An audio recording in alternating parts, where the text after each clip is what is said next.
नमस्कार। PP news line के prime time में आप सबका स्वागत। मैं हूं रजनी अनुभव। आइए सबसे पहले नजर डालते हैं अब तक की प्रमुख सुर्खियों पर। अग्निपथ योजना दूरगामी और शानदार योजना है, कहा डॉक्टर जितेंद्र सिंह ने।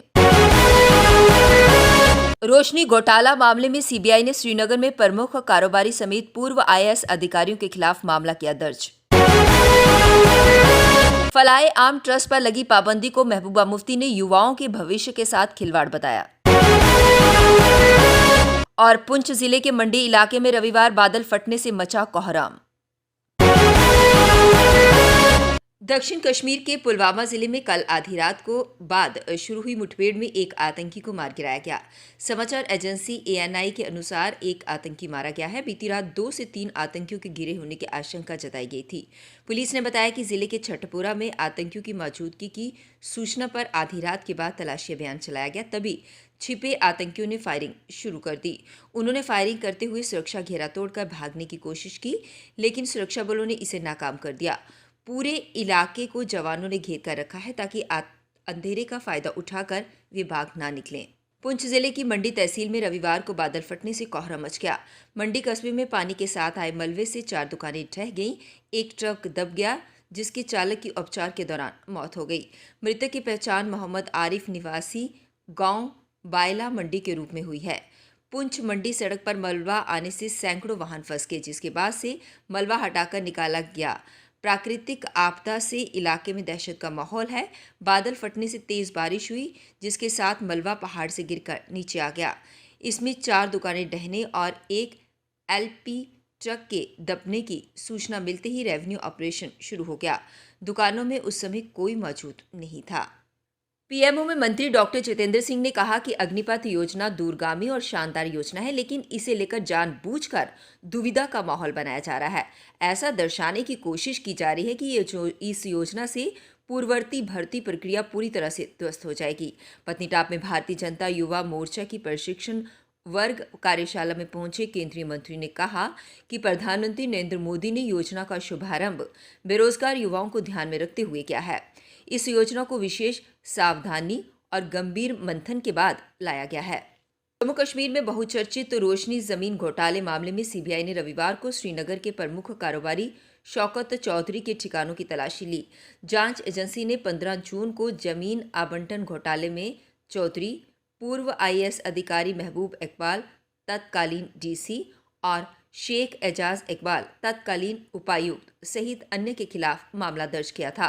सीबीआई ने रोशनी जमीन घोटाले से जुड़ी एफआईआर में कश्मीर प्रशासनिक सेवा के सेवानिवृत्त अधिकारी मोहम्मद अफजल भट्ट, अतिरिक्त आयुक्त मुश्ताक अहमद मलिक और तहसीलदार मोहम्मद अकरम खान व शेख मुनीर अख्तर के नाम शामिल हैं। पश्चिमी विक्षोभ के चलते प्रदेश में मौसम उतार चढ़ाव का सिलसिला मौसम में जारी है। रविवार को जम्मू संभाग के अधिकतर हिस्सों में मौसम साफ रहा, वहीं कश्मीर संभाग के कई जिलों में बारिश हुई। काजीकुंड में 8 mm, पहलगाम में 4.8 mm, कोकरनाग में 8.4 mm और गुलमर्ग में 3 mm के करीब बारिश रिकॉर्ड की गई। श्रीनगर में 5 mm बारिश हुई। जम्मू संभाग के बनिहाल में 1 mm के अलावा अन्य जिलों में मौसम साफ रहा। मौसम साफ रहने से तापमान में हल्की बढ़ोतरी दर्ज हुई है। जम्मू जिले में दिन का अधिकतम तापमान 33.5 डिग्री सेल्सियस दर्ज किया गया। वीरवार को आयोजित होने जा रहे बाबा चमलियाल वार्षिक मेले में पाक रेंजरों का जीरो लाइन पर होने वाली विशेष बैठक में शरीक होना तय नहीं है। सब सेक्टर रामगढ़ के अग्रिम अंतर्राष्ट्रीय सीमा के जीरो लाइन छन्नी फतवाल स्थित बाबा दलीप सिंह मनहास की मजार पर लगने वाले वार्षिक मेले की बैठक में पाक रेंजरों द्वारा शिरकत करने की सदियों पुरानी परंपरा पूरी तरह से भंग होती नजर आ रही है। वर्ष 13 जून 2018 को पाक रेंजरों द्वारा भारतीय सीमा सुरक्षा बल गश्ती दल पर की गई अकारण फायरिंग में जो 4 जवान शहीद व 5 घायल हुए थे, उस घटना के बाद से चमलियाल मेले में पाक रेंजरों का जीरो लाइन पर बैठक में शरीक होना बंद हो गया था। 4 साल से पाक रेंजरों ने किसी भी वार्षिक मेले में शामिल होने की मंशा नहीं जताई। मौजूदा वर्ष में भी इसी सप्ताह आयोजित होने वाले बाबा चमलियाल वार्षिक मेले को लेकर बीएसएफ व पाक रेंजरों में कोई विशेष संपर्क होने की उम्मीद नजर नहीं आ रही। पाक रेंजरों द्वारा आए दिन सरहद के तनाव को बढ़ावा देने व दोनों देशों के बीच संबंध बिगाड़ने के लिए सरहद के उस पार से की जा रही गैर जिम्मेदाराना हरकतों, ड्रोन की मदद से आतंकियों को हथियार बेचने, अपनी डिफेंस की मजबूती के लिए किए जाने वाले काम अक्सर आपसी रंजिशों को बढ़ा रहे हैं। पीपल्स डेमोक्रेटिक पार्टी की प्रमुख महबूबा मुफ्ती ने कहा कि प्रतिबंधित जमात इस्लामी के फलाए आम ट्रस्ट द्वारा संचालित विद्यालयों पर पाबंदी लगाना जम्मू कश्मीर के लोगों के भविष्य को कुचलने के लिए उन पर किया गया है और ये अत्याचार है। भूमि स्वामित्व संस्थानों एवं नौकरियों के बाद अब आखिरी निशाना शिक्षा है। महबूबा ने ट्वीट कर कहा कि FAT संचालित विद्यालयों पर पाबंदी का ये कदम जम्मू कश्मीर के लोगों के भविष्य को कुचलने के लिए उन पर किया गया है और ये अत्याचार है। भूमि स्वामित्व संसाधनों एवं नौकरियों के बाद अब आखिरी निशाना शिक्षा है। मुझे यकीन है कि कश्मीरी निश्चित ही इससे उभरेंगे और अपने बच्चों को परेशान नहीं होने देंगे। कश्मीर में टारगेट किलिंग के जरिए एक बार फिर दहशत पैदा करने का प्रयास कर रहे आतंकवादियों पर सुरक्षा बल कहर बनकर बरस रहे हैं। ऑपरेशन ऑल आउट के तहत सुरक्षा बलों ने पिछले 24 घंटों के दौरान कश्मीर घाटी में 7 आतंकियों को मार गिराया। वहीं अगर हम बात इस साल की करें तो अभी तक 114 आतंकी मारे चुके हैं, जिनमें से 32 विदेशी आतंकी शामिल हैं। रविवार से घाटी के विभिन्न जिलों में हुई 3 अलग अलग मुठभेड़ों में सुरक्षा बलों ने 7 आतंकियों का सफाया किया। रविवार सुबह सबसे पहले कुलगाम में मुठभेड़ हुई, जिसमें सुरक्षा बलों ने जैश ए मोहम्मद के 2 आतंकी मार गिराए। इसके बाद कुपवाड़ा में सुरक्षा बलों ने आतंकियों की घेराबंदी कर अभियान चलाया। यहां लश्कर ए तैयबा के 4 आतंकियों को सुरक्षा बलों ने एक के बाद एक ढेर कर दिया। वहीं रविवार देर रात सुरक्षा बलों ने पुलवामा के चटपोरा में छिपे आतंकियों को घेर लिया। आज सोमवार तड़के वहां भी सुरक्षा बलों ने अभी तक एक आतंकी को मार गिराया है। हालांकि वहां अभी सुरक्षा बलों का सर्च ऑपरेशन जारी है। अग्निपथ योजना के विरोध में बिहार में प्रदर्शन के चलते जम्मू आने वाली 5 ट्रेनें लगातार तीसरे दिन रद्द रहीं। ट्रेनें रद्द होने से उत्तर प्रदेश और दिल्ली जाने वाली ट्रेनों में काफ़ी भीड़ रही। जम्मू से जाने वाली train number 12356 Archana express, 12332 Himgiri express, 13152 Jammu Kolkata express रद्द रहीं। ट्रेनें रद्द रहने से यात्रियों को मजबूरन अन्य ट्रेनों में जनरल टिकट पर सफर करना पड़ा। ऐसे में काउंटर से टिकट लेने के लिए लंबी लंबी कतारें देखने को मिली। सामान्य श्रेणी की टिकट के लिए भीड़ होने के बावजूद भी एक ही काउंटर से टिकट दिया जा रहा था। इसके कारण यात्रियों की भीड़ लगी रही। पीएमओ में मंत्री डॉक्टर जितेंद्र सिंह ने कहा है कि अग्निपथ योजना दूरगामी और शानदार योजना है, लेकिन इसको लेकर जानबूझकर दुविधा का माहौल बनाया जा रहा है।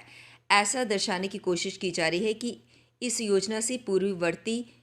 अब वक्त हो चला एक ब्रेक का, मिलते हैं ब्रेक के बाद। मजबूती की पहचान ACC cement, messrs Bishandas Jaswal and sons, authorised stockist, ACC cement, 45 transport Nagar, Jammu.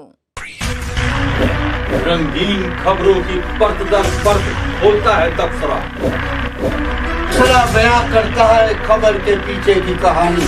तीर पंचाल से सब कुछ दिखता है।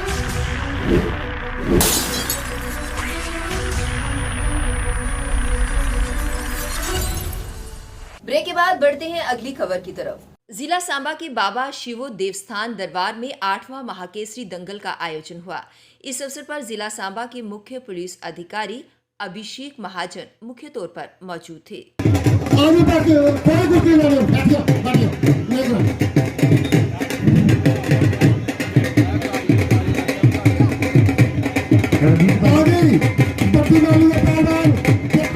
आम आदमी पार्टी के वरिष्ठ नेता ओम प्रकाश खजूरिया को मीरा साहब उनके आवास से पुलिस द्वारा गिरफ्तार कर लिया गया। यह गिरफ्तारी अग्निपथ योजना के विरोध को लेकर की गई है। आम आदमी पार्टी द्वारा बंद की कॉल दी गई थी, जिसको देखते हुए पुलिस ने ये गिरफ्तारी की है। ऐसा माना जा रहा है कि इस अवसर पर आम आदमी पार्टी नेता ओम प्रकाश खजूरिया ने पत्रकारों को बताया कि भाजपा की मोदी सरकार लोगों के अधिकारों को कुचल रही है। उन्होंने कहा कि उनकी गिरफ्तारी के बाद भी विरोध प्रदर्शन जारी रहेगा। वहीं जगह जगह पर अग्निपथ को लेकर आम आदमी पार्टी द्वारा प्रदर्शन किया जा रहा है। आम आदमी पार्टी के SC इकाई द्वारा अग्निपथ योजना को लेकर रोष जताया गया।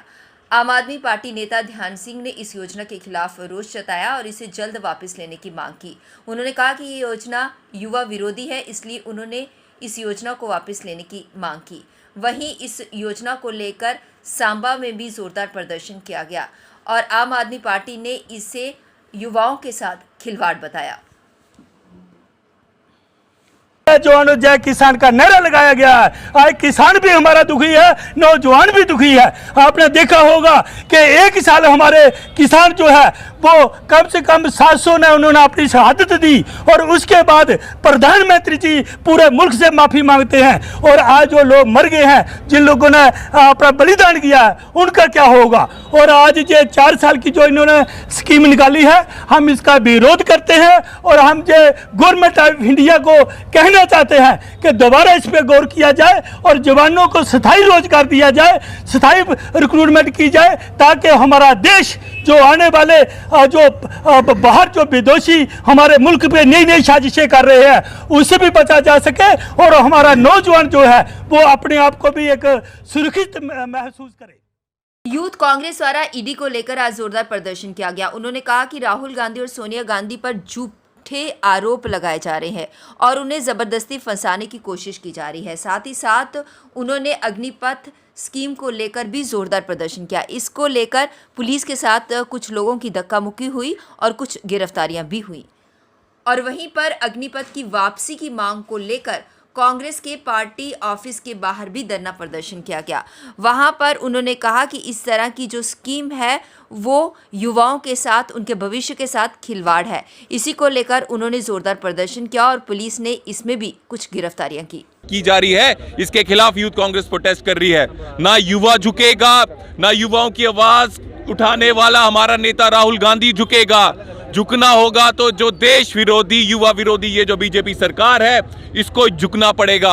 और इसके लिए प्रोटेस्ट हमारा पहले भी चल रहा था, आज भी चलेगा। और जब तक ये सरकार, ये करप्ट बीजेपी सरकार अपनी गलती को मानकर अपना ये रोल बैक नहीं करती अग्निपथ स्कीम को, तब तक ये प्रोटेस्ट चलता रहेगा। जब तक भारत के युवाओं का भविष्य जो है हमें लगे कि अंधकार से बाहर आ गया है, तब तक हम ये प्रोटेस्ट करते रहेंगे।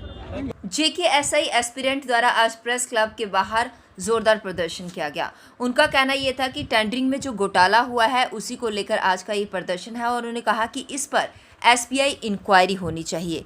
इसी को लेकर उन्होंने विस्तार पूर्वक अपनी बात रखी। जिन सबूतों की बात करें कि हमें अपने सबूत दो भाई, इनके पास डाटा का एक्सेस है, फास्टैग का, लोकेशन का, कॉल डिटेल्स का और होटल्स का, इनके पास सब डिटेल्स हैं। कौन कौन कहाँ था, जो लोग कल सामने आ रहे हैं, जिन लोगों के नाम चल रहे हैं, उन लोगों के ऊपर अभी तक इंक्वायरी कमेटी ने कुछ एक्शन नहीं लिया। वो कह रहे हैं कि भाई हम जांच कर रहे हैं, तो जांच अगर डॉक्यूमेंट्स देख के हो रही है, इनको डाटा बहुत बल्कि लग रहा है। हमने तो मात्र 2 दिनों में ये डाटा जो है थॉरोली जो एनालाइज करके ये चीज़ें पेश कर दी थी। 15 दिन, किस लिए हमसे ज़्यादा कॉम्पिटेंट वो हैं, तो 15 हम कह रहे हैं कि भाई इसमें सीबीआई इंक्वायरी हो, इंडिपेंडेंट इंक्वायरी हो, ताकि जो कल्प्रिट्स हैं वो बिहाइंड द बार जाएं और अगली जो एग्जामिनेशन प्रोसेस, जब भी रिक्रूटमेंट प्रोसेस जो चले, वो फेयर हो, ताकि जेन्युइन स्टूडेंट जो है उनके साथ नाजायज जो है जाति ना हो। जम्मू संभाग के जिला कठुआ में बैंक लूटने का मामला सामने आया है। रविवार को रात गार्ड को बंधक बनाकर करीब 1 करोड़ रुपया लूटकर चोर फरार हो गए। मामला कठुआ शहर के हटली मोड़ स्थित HDFC बैंक का है। इसकी सूचना मिलते ही पुलिस मौके पर पहुंची। पुलिस ने मामला दर्ज कर जांच शुरू कर दी है। पुलिस बैंक और आसपास लगे CCTV कैमरों को खंगाल रही है। गार्ड से भी पूछताछ की जा रही है। कठुआ जो पुलिस है वो कहीं ना कहीं लगाम लगाने में नाकामयाब हुई है और प्रेशर चलने लगता है कठुआ पुलिस पे। क्यों ऐसी चोरियां बार बार कठुआ में हो रही हैं? जो वारदात आज तक कठुआ में कभी नहीं हुई, वो कठुआ में आपको देखने में मिलेंगी। मैं कहीं ना कहीं जहां पुलिस की जो कार्यप्रणाली है उस पर जरूर सवाल उठाऊंगा, तो उनको अपनी कार्यप्रणाली को सुधारना होगा, ताकि इस तरह की जो चोरियां, अगर बैंक सुरक्षित नहीं है तो लोगों के घर कैसे सुरक्षित होंगे। बड़े अफसोस के साथ मुझे कहना पड़ता है कठुआ पुलिस को इस पर संज्ञान लेना पड़ेगा।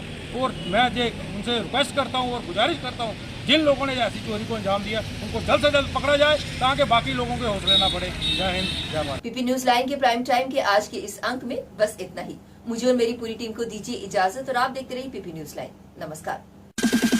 जम्मू में आई टेस्टिंग की साइंटिफिक और मॉडर्न टेक्नोलॉजी के लिए हमेशा याद रखें जेम ऑप्टिशियंस, जहां पर रखा जाता है आपकी हर जरूरत का ख्याल। Gem opticians with the facility of eye exercise, A scan, biometry, pachymetry और ऑटोमेटेड फील्ड एनालाइजर। और हाँ, हमारे यहाँ बढ़िया क्वालिटी के ब्रांडेड स्पेक्टिकल्स, सनग्लासेस और कॉन्टेक्ट लेंसेज मिलते हैं। आपका भरोसेमंद एक ही नाम, gem opticians, Gandhinagar. Gem opticians, Nai Basti. Gem opticians, Amphalla. Gem opticians, Trikuta नगर।